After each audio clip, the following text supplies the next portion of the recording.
Welcome to Not Milk Never Milk. Subscribe if you're lactose intolerant. In this video, I will explain how to play No Man's Sky on your Quest 3. Since No Man's Sky isn't natively available on the Quest 3, you'll need a powerful gaming PC to stream the experience. This method allows you to explore the vast universe in virtual reality.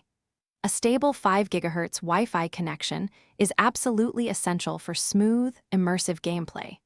We'll cover the necessary equipment and setup steps to get you flying through space in no time. To enjoy No Man's Sky in virtual reality, your PC needs to be quite capable.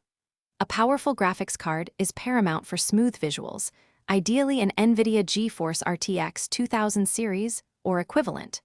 You'll also want at least an Intel Core i5 4590 or an AMD Ryzen 5 1500X processor. Furthermore, 16 GB of RAM is highly recommended for the best experience. Setting up your Quest 3 for PC VR streaming is straightforward.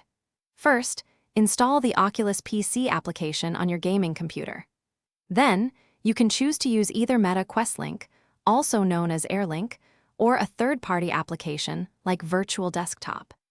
Ensure your Quest 3 is connected to your PC over a stable 5 GHz Wi-Fi network for optimal performance and minimal latency.